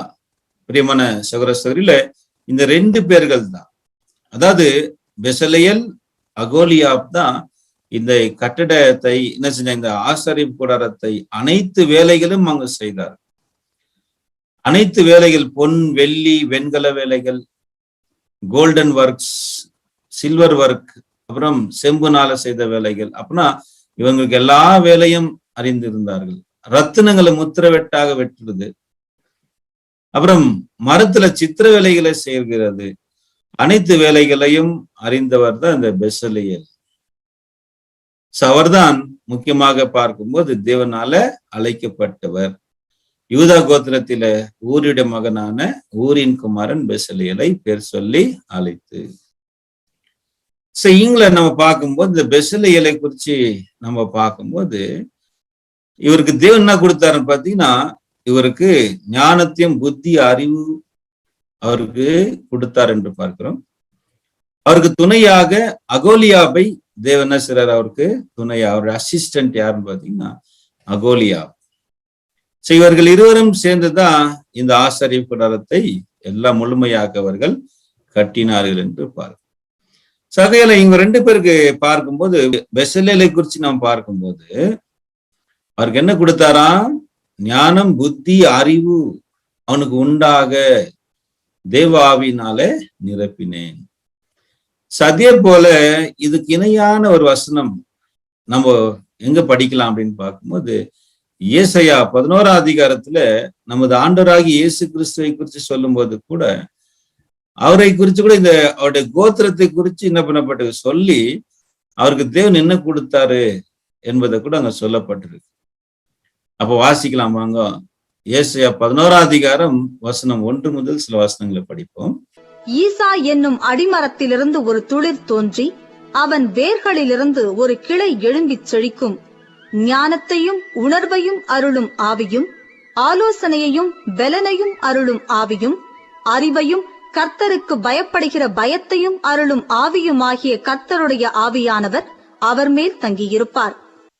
பாத்தீங்களா? பிரியமான சகோதர சகோதரிகளை, இங்க நம்ம என்ன பார்க்கிறோம்? பெசலெயலுக்கு தேவன் எப்படி ஞானம் புத்தி அறிவு உண்டாக அவரை தேவ ஆவியினால நிரப்பினாரோ அதே போல நமது ஆண்டவராகிய இயேசு கிறிஸ்துவை குறித்து சொல்லப்பட்டதான இந்த வசனங்களை கூட நாம் பார்க்கிறோம். ஈசா என்னும் அடிமரத்திலிருந்து ஒரு துளிர் தோன்றி அவன் வேர்களிலிருந்து ஒரு கிளை எழும்பும். பெசலை குறித்து சொல்லும் போது கூட நாம் பார்க்கணும். என்ன சொல்லப்பட்டிருந்தது? அவருடைய கோத்திரம், அவருடைய அப்பா பெயர், அவருடைய பாட்டன் பெயர் என்னப்பட்டிருக்கு, அப்படி சொல்லப்பட்டிருக்கு. அதே போலதான் இங்க கூட ஈசா என்னும் அடிமரத்திலிருந்து ஒரு துளிர் தோன்றி அவன் வேர்களிலிருந்து ஒரு கிளை எழும்பும். அதாவது ஈசாய் தான் யாருன்னு பாத்தீங்கன்னா, ஈசாய் தான் தாவீதுடைய அப்பா. தாவீது எந்த கோத்திரத்தை சேர்ந்தவர் அப்படின்னு பாத்தீங்கன்னா, தாவீது யூதா கோத்திரத்தை சேர்ந்தவர். தாவீது யூதா கோத்திரத்தை சேர்ந்தவர். அப்படின்னா தாவீதுடைய வம்சத்துல தான் யார் வருகிறார் என்று பாத்தீங்கன்னா, ஆண்டவராகிய இயேசு வருகிறார். அப்போ இந்த ஆலயம் யார் அப்படின்னு பாத்தீங்கன்னா, இந்த ஆலயம் நாம் பார்க்கும்போது நீங்களே தேவனுடைய ஆலயமா இருக்கிறீர்கள், இதற்கு இயேசு கிறிஸ்து மூளைக்கல்லாக இருக்கிறார் என்று பார்க்கிறோம். ஆனா இந்த ஆலயத்தை கட்டுகிறவர்கள் யாரு? யார் இந்த ஆலயத்தை கட்டணும் அப்படின்னு பாத்தீங்கன்னா, நாம் தான் இந்த ஆலயத்தை கட்டணும். அதான் இந்த ஆலயத்துல இருக்கிற ஒவ்வொரு பொருளும் ஒவ்வொரு அர்த்தத்தை குறிக்கிறதுலையும் நாம் பார்த்தோம் இல்லைங்களா? பொன் வந்து திவ்ய சுபாவத்தை குறிக்குது, வெள்ளி சத்தியத்தை குறிக்கிறது. அப்ப இந்த குணலட்சணங்கள் எல்லாம் நம்ம என்ன ஆகணும், நமக்குள்ள உருவாக்கி கொள்ளணும். அதான் இந்த ஆலயத்தை கட்டணும், பலிப்பிட இருக்கணும். நம்ம வாழ்க்கையில தினந்தோறும் தேவனுக்காக நாம் பலி செலுத்தக்கூடியவங்களா இருக்கணும். அதே நேரத்துல தண்ணீர் தொட்டி இருக்குது. அதாவது தேவனுடைய வார்த்தைகளினால நம்முடைய கைகள் கால்கள், அதாவது நம்முடைய கிரியைகளை நாம் என்ன செய்யணும், சுத்தப்படுத்துகிறவங்களாக இருக்கணும். அப்புறம் நம்ம உள்ள போனோம்னாக்கா, ஆசாரிப்பு கூடாரத்துக்குள்ள போனோம்னா பரிசுத்த ஸ்தலத்துல நமக்கென்று விளக்கு வைக்கப்பட்டிருக்கு, தேவனுடைய பரிசுத்த ஆவி. அதே நேரத்துல அங்க என்ன இருக்குன்னு பாத்தீங்கன்னா, அப்பங்கள் இருக்கு, 5-6 அப்பங்கள் வைக்கப்பட்டிருக்கு. அதை நம்ம என்ன பண்ணணும், தினந்தோறும் நம்ம தேவனுடைய வசனங்களை புசிக்கணும், தேவனுடைய வார்த்தைகளை படிக்கக்கூடியவங்களா இருக்கணும். அதே மாதிரி தூபப்பீடம் இருக்குது. அதுன்னு நம்முடைய சுகந்த வாசனை, தேவனுக்காக நம்ம ஒரு பிரியமான ஒரு வாழ்க்கை வாழ்வதுதான் இந்த சுகந்த தூபத்தை குறிக்கிறது. இதுல நம்ம மரண பரியந்தம் இருந்தோம்னாக்கா நம்ம எங்க போறோம்னாக்கா மகா பரிசுத்த ஸ்தலத்துக்குள்ள நம்ம போகிறோம். மகா பரிசுத்த ஸ்தலம் நம்முடைய மரணத்துக்கு பிறகு நாம் ஒருவேளை உண்மை உள்ளவங்களா இருந்தா நம்ம ஆண்டவரோடு கூட பரலோகத்துல அவரோடு கூட மகிமையில இருப்போம். அவருடைய மகிமையில நமக்கு என்ன கிடைக்கும், பங்கு கிடைக்கும். சரிதான், நம்ம தேவனுடைய ஆலயமா இருக்கு. ஆனா இந்த ஆலயத்தை கட்டக்கூடியவர்கள் யாருன்னு பார்க்கணும், நம்ம தான் இந்த ஆலயத்தை கட்டணும். சரி, இப்போ இங்க நாம் பார்க்கும்போது இந்த பெசலியல் யாருக்கு ஒரு நிழலாக இருக்கிறாரு அப்படின்னு பாத்தீங்கன்னா, பெசலியல் நமது ஆண்டவராகிய இயேசு கிறிஸ்துவுக்கு என்னவா இருக்கிறாரு, நிழலாக இருக்கிறார். நாம் பார்க்கிறோம் பைபிள்ல நிழல் பொருள் நம்ம பார்க்கிறோம் இல்ல. இப்ப பெசலியல் தான் இந்த ஆலயத்துக்கான ஒரு சீஃப் ஆர்டிஷன்ஸ், பிரதான கலைஞராக இருக்கிறார். அதே போல உண்மையான ஆலயம், ஜீவனுள்ள ஆலயம் ஆகிய நாமே தேவனுடைய ஆலயம். நம்முடைய ஆலயத்தை கட்டுவதற்கு முக்கியமான பிரதான கலைஞர் யாரு அப்படின்னு கேட்டீங்கன்னா, முதலாவது நம்ம ஆண்டவராகிய இயேசு கிறிஸ்து. சரி, அதான் நாம் பார்க்கும்போது பெஸ்லேலுக்கு எப்படி தேவன் ஞானத்தையும் புத்தியும் அறிவு கொடுத்திருந்தாரோ, அதே போல நம்ம இயேசு குறிச்சு நம்ம பார்க்கும்போது ஏசாயா 11:2 தேவன் அவருக்கு என்ன கொடுத்தார், ஞானத்தையும் உணர்வையும் அருளும் ஆவி, ஆலோசனை பலத்தை அருளும் ஆவி, கர்த்தருக்கு பயப்படுகிற பயத்தையும், அவருக்கு கர்த்தருக்கு பயப்படுகிற பயத்தை அருளும் ஆவியை தேவன் என்ன பண்ணாரு, இயேசுவுக்கு கொடுத்திருந்தார். ஓகே, சரி. அப்படி என்றால் இந்த பெசலியல் யாருக்கு நிழலாக இருக்கிறார், நமது ஆண்டவராகிய இயேசு கிறிஸ்துவுக்கு நிழலாக இருக்கிறார். சரி, எப்படியெல்லாம் நிழலாக இருக்கிறாரு என்பது என்ன பண்ணலாம், இன்னும் சில விஷயங்களை கொஞ்சம் பொருத்தி நம்ம பார்க்கலாம். எப்படின்னாக்கா, இப்ப இவங்களுடைய பெயர்கள் சொல்லப்பட்டிருக்கு. இவங்களுடைய பெயர்கள் என்ன சொல்லப்பட்டது, இங்க சொல்லப்பட்டது. நமக்கு வேதத்துல நாம் பார்க்கும்போது பைபிளில தேவன் பைபிளில அநேக பாடங்களை நமக்கு என்ன பண்ணிக்கிறாரு, வச்சிருக்கிறாரு. அதாவது ஒவ்வொரு பெயர்களிலும் நமக்கு என்ன இருக்குது, ஒரு பாடங்கள் இருக்கு. அந்த பெயர்கள், அந்த பெயரில் மறைந்திருக்கக்கூடிய அர்த்தங்கள் நமக்கு என்ன இருக்குது, ஒரு பாடமாக இருக்கு. ஏனென்று பாத்தீங்கன்னா, பைபிள்ல வைக்கப்பட்ட ஒவ்வொரு பெயரும் ஒரு பொருத்தத்தோடு தான் என்ன பண்ணப்பட்டது, வைக்கப்பட்டது. பைபிள வச்சிருக்கிற பேர் என்னன்னா, அந்த நபருக்கு, அந்த பெயர் வைக்கப்பட்ட நபருக்கும் அவருக்கும் என்ன இருக்கும், ஒரு பொருத்தம் இருக்கும், ஒரு காரணம் இருக்கும். உதாரணத்துக்கு இப்போ நமது ஆண்டவராகிய இயேசுவுக்கு ஏன் இயேசு என்று பெயர் வைக்கப்பட்டது, இயேசு அப்படின்ற பெயர் ஏன் வைக்கப்பட்டது என்றால், இயேசு என்றால் இரட்சகர் என்ற அர்த்தம். ஆகையால இயேசு இந்த உலகத்தை ரட்சிக்கிறவர். அந்த அவருடைய வேலைக்கு என்னவா இருக்குது, அவர் செய்யக்கூடிய வேலைக்கு ஒரு பொருத்தமான பெயர் தான் இயேசு என்று வைக்கப்பட்டது. அந்த மாதிரி பைபிள்ல பாத்தீங்கன்னா அநேகருடைய பெயர்கள், அந்த பெயரை வைத்த காரணங்கள், அந்த பெயருக்கும் அவருக்கு என்ன இருக்கும், பொருத்தங்கள் இருக்கும். அதே போல உதாரணத்துக்கு இப்ப சாலமோன் அப்படின்னு நீங்க எடுத்துக்கிட்டீங்கன்னாக்கா, ஏன் தாவீதுடைய மகன் சாலமோனுக்கு என்னங்க அவருக்கு சாலமோன் என்ற பெயர் வைக்கப்பட்டுச்சு. சாலமோன் என்றால் சமாதானம். சமாதானம், அதாவது சாலமோனுடைய நாட்களிலே எந்த யுத்தமும் இல்லாமல் இஸ்ரேல் தேசத்துல மிகுந்த சமாதானம் இருந்துச்சு. நோ எனி வார்ஸ், எந்த யுத்தமும் இல்லை. அதனாலதான் அவருக்கு சாலமோன் என்று பெயர் வைக்கப்படும். இப்படி வேதாகமத்துல ஒவ்வொருடைய பெயருக்கும் ஒவ்வொரு அர்த்தங்கள். யாக்கோபு உதாரணத்துக்கு இப்ப யாக்கோபு அப்படின்னா என்ன? அப்படின்னா யாக்கோபு என்றால் எத்தன் என்ற அர்த்தம். எத்தன் என்றால் ஏமாத்துக்காரன். அதாவது யாக்கோபுடைய குணத்தை அடையாளப்படுத்தி அவருடைய குணத்தை அடிப்படையாக கொண்டுதான் அந்த பெயர் வைக்கப்பட்டுச்சு. அதுக்கு பிறகுதான் தேவன் அவருடைய பெயரை மாற்றுகிறார். இனி உன் பெயர் யாக்கோபு எனப்படாமல் இஸ்ரவேல் எனப்படுவோம். ஏன் ஆண்டவர் மாத்துறாருனாக்கா, இனிமேலாவது யாரையும் ஏமாத்தாம நேர்மையா இருன்னு சொல்லி, இனி உனக்கு அந்த பேரை வேண்டான்னு சொல்லி யாக்கோபுன்ற பெயரை எடுத்துட்டு இஸ்ரவேல் என்ற பெயர் வைக்கிறார். என்றால் நீ தேவனோடும் மனுஷனோடும் போராடி மேற்கொண்டாய். இப்படிதான் பிரியமான சகோதர சகோதரியில பைபிள்ல இருக்கக்கூடிய ஒவ்வொரு பெயர்களும் ஒவ்வொரு அர்த்தத்தை உடையதாக இருந்தது. அதே நேரத்துல அந்த நபருக்கு ஒரு பொருத்தமானதாக இருந்துச்சு வேதாகமத்துல. ஆனா இப்ப பாத்தீங்கன்னா அந்த காலத்துல அப்படிதான் பேர் வைக்குவாங்க. ஆனா இப்ப பாத்தீங்கன்னாக்கா இந்த காலகட்டங்கள்ல பாத்தீங்கன்னா அந்த பேருக்கும் அந்த நபருக்கும் எந்த ஒரு சம்பந்தமே இருக்காது. சில பேருக்கு அன்பரசன் பேர் வச்சிருப்பாங்க, ஆனா அவர்கிட்ட அன்பே இருக்காது. சில பேருக்கு ஆரோக்கியராஜன் பேர் வச்சிருப்பாங்க, அவருக்கு ஆரோக்கியமே இருக்காது. சில பேருக்கு ஜெபராஜன் பேர் வச்சுக்கோங்க, அவர் வாழ்க்கையில ஜெபமே பண்ணிக்க மாட்டார். இப்படி அவங்களுக்கு பேருங்க வைக்கிறாங்க பாருங்க, பொருத்தமே இருக்காத பேர். ஆனா வேதாகமத்துல பைபிள் அப்படி இல்லை. பைபிள்ல வைக்கப்பட்ட ஒவ்வொரு பெயருக்கும் ஒவ்வொரு அர்த்தங்கள் இருக்கு, அந்த ஒரு பொருத்தங்கள் இருக்கு. அதுதான் இப்ப நம்ம என்ன பண்ண போறோம், பெஸ்லேல் விஷயத்துல கூட நம்ம பார்க்க போறோம். சரி, பெஸ்லேல் என்ற பெயருக்கான அர்த்தம் எப்படி இயேசுக்கு பொருத்தமா இருக்குதுன்றது நம்ம என்ன பண்ணலாம், நம்ம பார்க்கலாம். இப்ப பெஸ்லேல் நான் பார்த்தேன், பெஸ்லேல் யாருக்கு நிழலா இருக்கிறான்? ஆண்டவராகிய இயேசுக்கு ஒரு நிழலாக இருக்கிறார். எப்படியெல்லாம் அந்த நிழலை பொருத்தி பார்க்கலாம்னாக்கா, முதலாவது பெஸ்லேல் என்ற பெயருக்கான அர்த்தம் என்னன்னு கேட்டீங்கன்னா, தேவனுடைய நிழல் என்று அர்த்தம். Shadow of God. பெஸ்லேல் என்றால் ஷேடோ ஆஃப் காட், தேவனுடைய நிழல் என்று அர்த்தம். சரி, நம்ம பைபிள வாசிக்கிறோம், நமது ஆண்டவராகிய இயேசு கிறிஸ்து என்னவா இருக்கிறார்னு பார்த்தீங்கன்னா, அவர் தேவனுடைய தற்சுரூபமாக இருக்கிறார். கொலோசியர் 1:15 வாசிக்கலாம், வாசிங்க. கொலோசியர் 1:15 வசனத்தை வாசிப்போம்.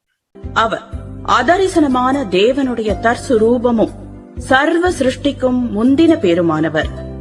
ஆண்டவர் இயேசு கிறிஸ்து சொல்லும் போது அவர் அதர்சனமான தேவனுடைய தற்சுரூபம். அதாவது இயேசு யாருன்னா தேவனுடைய சுரூபம், தற்சுரூபமாக இருக்கிறார். Image of God.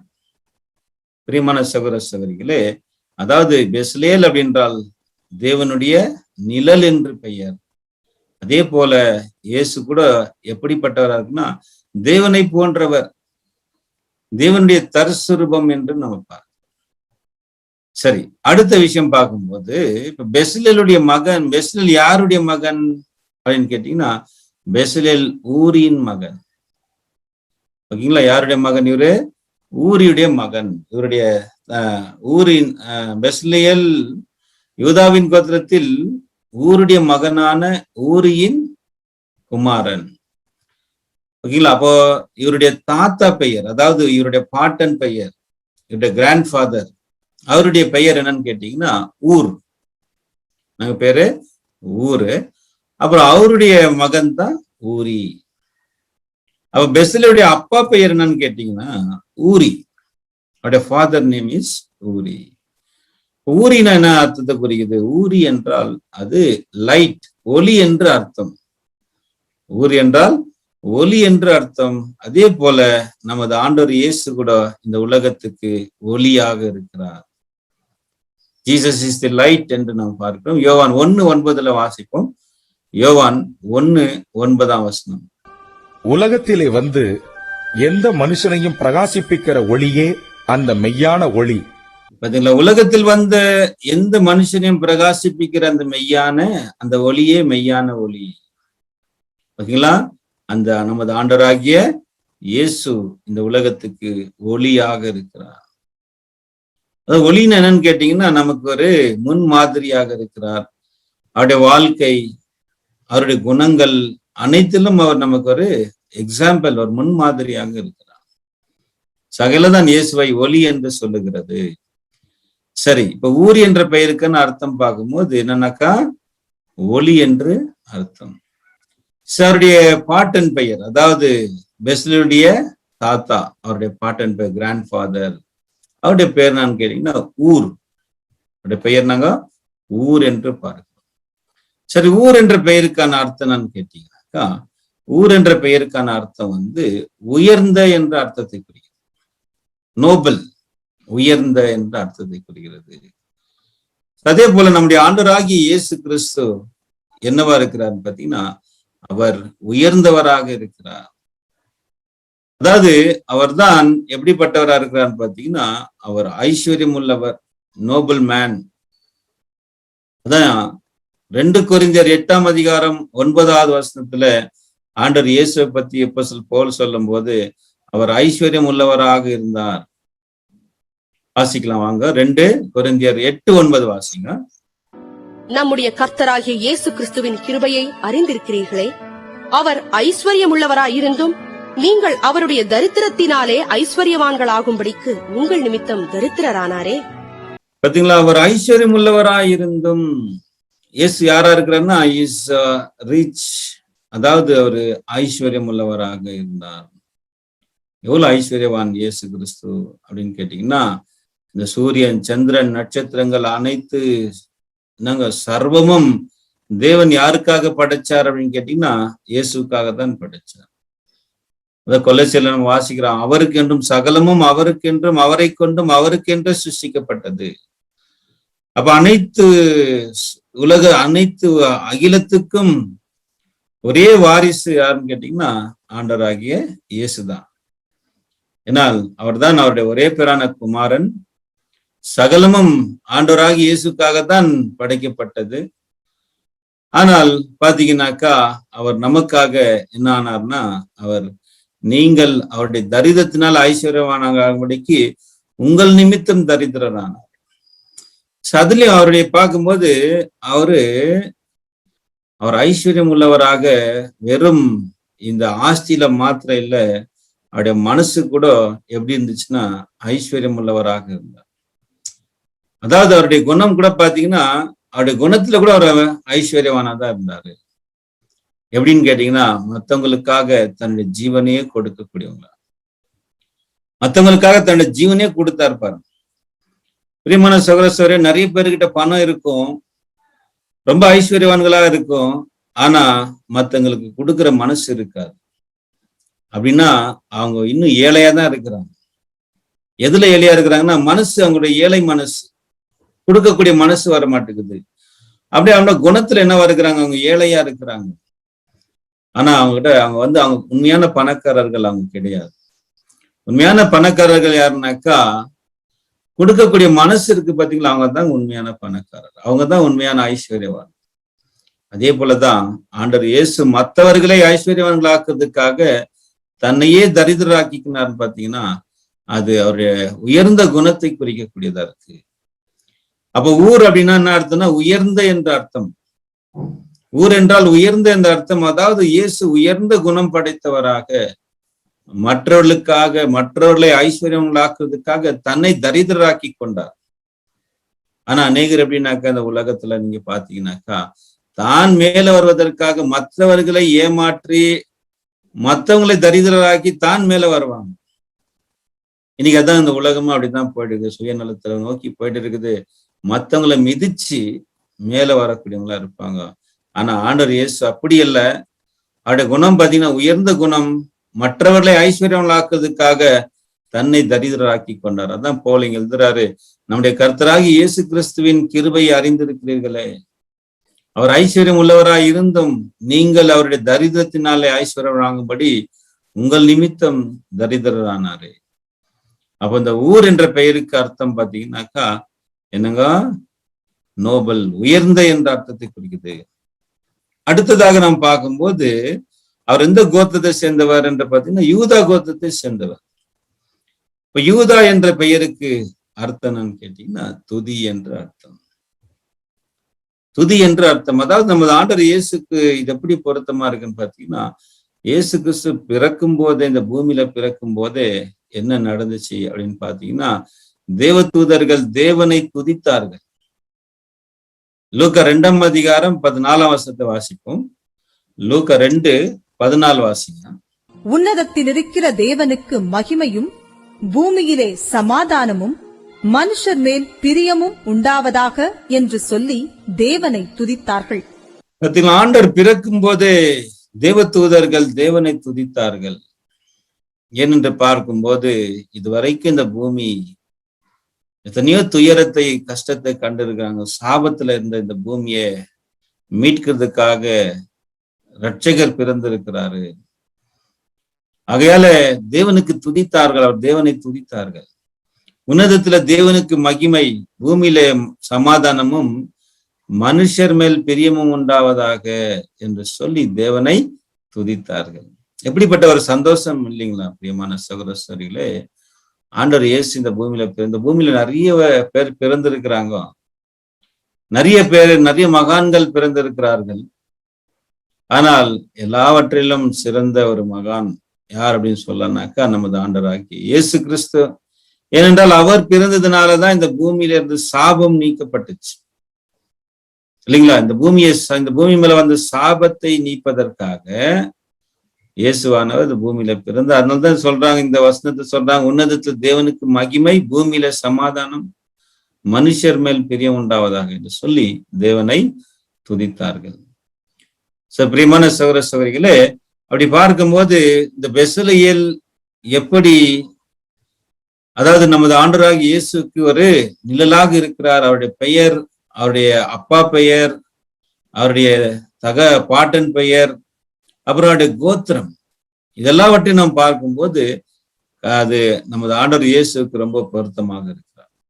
அடுத்ததாக நாம் பார்க்கும்போது அவருடைய துணை, அதாவது அகோலியா, அது பெத்லகேலுக்கு துணையாக தேவன் யாரை கொடுக்கிறார் அப்படின்னு பாத்தீங்கன்னா, யாரை? அகோலியாவை கொடுக்கிறார். அகோலியாவுடைய அப்பா பெயர் வந்து அகிசாமாக்கின். இவரு தான் கோத்திரத்தை சேர்ந்தவரா இருக்கிறாரு. அதே மாதிரி இப்ப ஆண்டவர் இயேசுவுக்கு ஒரு துணை அசிஸ்டன்ட் யார் என்று பார்க்கும்போது அது நமக்கு நல்லா தெரியும், அவருடைய திருச்சபை. அதாவது அவருடைய சபை தான் ஆண்டவராகிய இயேசுக்கு என்னவா இருக்கிறாங்க? ஒரு அசிஸ்டன்ட், துணையாக இருக்கிறார்கள். ஓகே, அதான் பைபிளை நாம் பார்க்கும்போது இயேசுவை மணவாளன், இயேசுடைய சபையை மணவாட்டி, அதாவது அவருடைய மனைவிக்கு ஒப்பாக பேசப்படுகிறது. சரி, இப்ப அகோலியாவுடைய பெயருக்கான அர்த்தங்களை நாம் பார்க்கும்போது அது கூட சபைக்கு பொருத்தமாக இருக்கிறது. முதலாவது என்னன்னு பாத்தீங்கன்னா, அகோலியாப் என்ற பெயருக்கான அர்த்தம் என்னன்னு கேட்டீங்கன்னா, ஃபாதர்ஸ் டென்ட் என்று அர்த்தம். அதாவது பிதாவின் கூடாரம், பிதாவின் கூடாரம் என்று அர்த்தம். அப்படி என்றால் சபை என்னவா இருக்கிறாங்க பாத்தீங்கன்னா, கிறிஸ்துவின் சபை. இதை நாம் பார்த்து இந்த ஆசாரிப்பு கூடாரம் பார்க்கிறோம் இல்லைங்களா. அதாவது நம்ம எல்லாருமே தேவனுக்கு ஒரு ஆலயமாக இருக்கிறோம். இந்த ஆலயம் இப்ப கூடார நிலைமையில இருக்குது. இப்ப நம்ம தான் ஆலயம். இந்த ஆலயம் எப்படி இருக்குனாக்கா ஒரு கூடாரம் போல இருக்கு. கூடாரம்னாக்க என்னங்க, நிரந்தரம் கிடையாது. பாத்தீங்கன்னா இப்ப கூடாரத்துல வாசம் நம்ம கூடாரம் என்ன செய்யலாம், நம்ம மறுபடியும் அதை கலற்றி அது வேற இடத்துக்கு கொண்டு செல்லலாம்.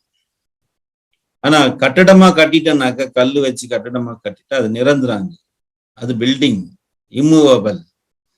அதே மாதிரி இப்ப நம்ம இந்த தேகத்துல இருக்கிற, நம்ம சரீரத்துல இருக்கிறோம், நம்ம என்னவா இருக்கிறோம்? தேவனுடைய ஆலயமா இருக்கிறோம். ஆனா இந்த ஆலயம் என்னவா இருக்குன்னு பாத்தீங்கன்னா கூடாரமாக இருக்கிறது. அதான் 1 கொரிந்தியர் 3:16 சொல்லும்போது, நீங்கள் தேவனுடைய ஆலயமா இருக்கிறீர்கள், தேவனுடைய ஆவியங்களில் வாசமா இருக்கிறது என்று அறியாது இருக்கிறீர்களா? சரி, பிரியமான சகோதர சகோதரிகளே, அகோலியாப் யாருக்கு நல்லா இருக்கிறார்? சபைக்கு நல்லாக இருக்கிறார். அகோலியாப் என்ற பெயருக்கான அர்த்தம் பார்க்கும்போது அது தேவனுடைய பிதாவினுடைய கூடாரம் என்று அர்த்தம். சரி, அவருடைய அப்பா பெயர் அகிசாமாக்கின். அகிசாமாக்கின்ற பெயருக்கான அர்த்தம் என்னன்னு கேட்டீங்கன்னா, என் சகோதரனின் உதவி, மை பிரதர் ஹஸ் சப்போர்ட்டட். அதாவது இப்போ சபைக்கு, அதாவது நமக்கு சகோதரன் யாருன்னு கேட்டீங்கன்னா, நமது ஆண்டவராகிய இயேசு தான் நம்முடைய சகோதரன். இல்லையா? நமக்கு நல்லா தெரிய வசனங்கள் நமக்கு நல்லா தெரியும். நம்முடைய மூத்த சகோதரன் யாருன்னு கேட்டீங்கன்னா, நமது ஆண்டவராகிய இயேசு நம்முடைய மூத்த சகோதரனாக இருக்கிறார். இயேசு நமக்கு பல விதத்துல இயேசுக்கு நமக்கு இருக்கக்கூடிய ஒரு உறவு பாத்தீங்கன்னா, அவர் மணவாளன், நம்ம மணவாட்டி. அவர் மெய்ப்பர், நம்ம ஆடுகள். அவர் பிரதான ஆசாரியர், நம்ம உடன் ஆசாரியர்கள். இப்படி நம்ம அவருக்கும் நமக்கு இருக்கிற அந்த ஒரு இதை நம்ம கம்பேர் பண்ணிட்டே வரலாம். இப்போ அவர் நம்முடைய மூத்த சகோதரன், நாம் அவருடைய தம்பிகள். அதான் நம்ம இங்க என்ன பார்க்கிறோம். இப்ப நமக்கு உதவி யார் அப்படின்னு பார்க்கும்போது நமது ஆண்டவராகிய இயேசு கிறிஸ்து தான் நமக்கு உதவி. அவருடைய உதவி இல்லாம நம்மளால ஒன்றுமே செய்ய முடியாது. அதான் இந்த ரிலேஷன்ஷிப்பை தான் ஆண்டவர் இயேசு யோவான் 15ஆம் அதிகாரத்துல 5வது வசனத்தை சொல்லும் போது வாசிக்கலாம். வாங்க, யோவான் 15:5 வாசிங்க சிஸ்டர். நானே திராட்சை செடி, நீங்கள் கொடிகள். ஒருவன் என்னிலும் நான் அவனிலும் நிலைத்திருந்தால் அவன் மிகுந்த கனிகளை கொடுப்பான். என்னை அல்லாமல் உங்களால் ஒன்றும் செய்யக்கூடாது. பாத்தீங்களா? நானே திராட்சை செடி, நீங்கள் கொடிகள். ஒருவன் என்னிலும் நான் அவனிலும் நிலைத்திருந்தால் அவன் மிகுந்த கனிகளை கொடுப்பான். என்னை அல்லாமல் உங்களால் ஒன்றும் செய்யக்கூடாது. அதாவது இயேசு கிறிஸ்துடைய உதவி இல்லாமல் நம்மால் ஒன்றும் செய்யக்கூடாது. சதா அகிசாமாக்கின் என்று நாம் பொருள் பார்க்கிறோம். கடைசியாக நாம் பார்க்கும்போது அவர் எந்த கோத்திரத்தை சேர்ந்தவர் பார்த்தீங்கன்னா, அவர் தான் கோத்திரத்தை சேர்ந்தவர். தான் என்ற வார்த்தைக்கான அர்த்தம் கேட்டீங்கன்னா நியாயாதிபதி என்று அர்த்தம். ஜட்ஜ், நியாயாதிபதி என்று அர்த்தம். நியாயாதிபதி என்று பார்க்கும்போது இப்ப சபை என்ன செய்யும் என்று பார்த்தீங்கன்னா, இந்த உலகத்தையே நியாயம் தீர்க்கிற நியாயாதிபதிகளாய் இருப்பார்கள்.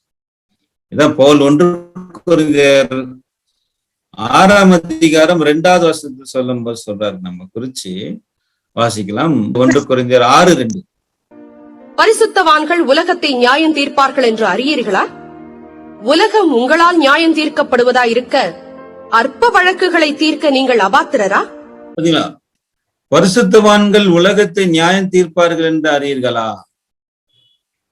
உலகம் உங்களால் நியாய தீர்க்கப்படுவதா இருக்க அற்ப வழக்குகளை தீர்க்கிறதுக்கு நீங்கள் அபாத்திரரா? பாத்தீங்களா பிரியமான சகோதர சகோதரிகளை, இந்த உலகத்துக்கே நியாயாதிபதி யாருதான் இந்த உலகத்தை நியாயம் தீர்ப்பார்கள் என்று பார்க்கும்போது போல் சொல்றாரு, நீங்கள் உலகத்தை நியாயம் தீர்ப்பீர்கள். அடுத்த வசனம் வாசிக்கும் போது 3ஆம் வசனம், 3rd verse படிங்க பானோம். வசனம் 3, அதே 1 கொரிந்தியர் 6:3 வாசி. தேவ தூதர்களையும் நியாயம் தீர்ப்போம் என்று அறியீர்களா? அப்படி இருக்க இந்த ஜீவனுக்கேற்றவைகளை நீங்கள் தீர்த்துக் கொள்ளக் கூடாதிருக்கிறது எப்படி? தேவ தூதர்களையும் நியாய தீர்ப்போம் என்று அறியீர்களா அப்படின்றார். அதாவது பரிசுத்தவான்கள் தான் உலகத்தை நியாய தீர்ப்பார்கள். அதாவது சபை, நாம் இல்லைங்களா? உலகத்தை மாத்திரமல்ல, தேவ தூதர்களையும் நம்ம என்ன செய்வோம்னா நியாய தீர்ப்பு செய்வோம். அதாவது நியாயாதிபதிகளாக இருப்போம். பிரியமான சகோதர சகோதரிகளே, அப்படின்னா இந்த பெயர்கள் அனைத்தும் பெசலியல் மற்றும் அகோலியா யாருக்கு ஒரு நிழலாக காண்பிக்கப்பட்டிருக்குன்னு பாத்தீங்கன்னா, இயேசுவுக்கும் சபைக்கும். இவங்க தான் பிரதான கலைஞர்கள். இந்த ஆலயத்தை என்ன செய்யறாங்கனாக்கா, இந்த பொருட்களை கொண்டு தேவன் சொன்னது போல, தேவன் அவங்களுக்கு காண்பிக்கப்பட்ட மாதிரியின்படி என்ன செஞ்சாங்க, ஒவ்வொரு பொருளையும் உண்டாக்கினார். அதே போலதான் ஒருவேளை அவங்க மாத்தியோ இல்ல தவறுதலாக செய்திருந்தாங்கனாக்கா கண்டிப்பா தேவன் அந்த ஆலயத்தை அங்கீகரிச்சிருக்க மாட்டாரு. அதே நேரத்துல அதை இவங்களுக்கு தேவனா கொடுத்திருப்பாரு, மரண தண்டனை கொடுத்திருப்பார். அதே போலதான் நாம் இந்த ஆலயத்தை கட்டிட்டு இருக்கிறோம். இந்த ஆசாரியப்புறார் என்ற ஆலயத்தை நாம் தான் கட்டி கொண்டு இருக்கிறோம். ஆனா இந்த ஆலயத்தை எப்படி கட்டணும்? நம்முடைய விருப்பத்துக்கு எப்படி வேணாலும் கட்டிடலாமா? அதாவது இந்த பலிப்பீடத்தை எடுத்துன்னு போயிட்டு இங்க தண்ணீர் தொட்டி இருக்கிற இடத்துல வச்சுட்டு தண்ணீர் தொட்டியை கொண்டு வந்து முன்னாடி வச்சுட்டு இப்படி நம்முடைய விருப்பத்துக்கு வச்சிடலாமா அப்படின்னு பாத்தீங்கன்னா கூடாது. தேவன் அதை விரும்பல, தேவன் அதை அங்கீகரிக்க மாட்டாரு. இப்ப தேவன் காண்பிக்கப்பட்ட மாதிரியின்படியே. அப்போ அந்த அகோலியாபம் பெசலியல் என்ன செஞ்சாங்க, பெசலியல் அகோலியாபம் என்ன செஞ்சாங்கன்னாக்கா, தேவன் அவங்களுக்கு எப்படி இந்த ஆலயத்தை கட்ட சொன்னாரோ அதே போல அவர்கள் கட்டி அமைத்தார்கள். அதே போல நாமும் கூட தேவன் விரும்பக்கூடிய குணங்கள், தேவன் விரும்பக்கூடிய காரியங்கள் நமக்குள்ள என்ன பண்ணும், காணப்படும். அப்படி இல்லாவிட்டால் தேவன் நம்மை இந்த ஆலயமாக என்ன செய்ய மாட்டாரு, தேவன் நம்மை அங்கீகரிக்கவே மாட்டாரு. சதான் நம்ம இந்த நாளிலே இந்த முதலாவது பாடத்துடைய 2வது பகுதியை நம்ம பார்த்தோம். இத்துடன் நமக்கு முதல் பாடம் ஆகுது நிறைவாகுது. First chapter. அதாவது இந்த சாப்டருக்குள்ளவே சில சில சில என்ன இருக்கும், சப் டாபிக்ஸ், சிறு தலைப்புகள் இருக்கும். அதான் நம்ம இன்னைக்கு இந்த கடந்த 2 வாரமாக இந்த ஆசரிப்பு கூடாரத்தின் பாடத்துல நம்ம முதல் பாடத்துல 2 பகுதிகளை நம்ம என்ன பண்ணியிருந்தோம், படிக்க தேவன் நமக்கு கிருபை செய்தார். தேவன் தாம் இந்த பாடத்தை ஆசீர்வதிப்பாராக. தேவனுக்கு சித்தமானால் அடுத்த வாரம் இதனுடைய தொடர்ச்சி 2வது பாடத்துக்குள்ளாக நாம் கடந்து செல்ல இருக்கிறோம். தேவன் தாம்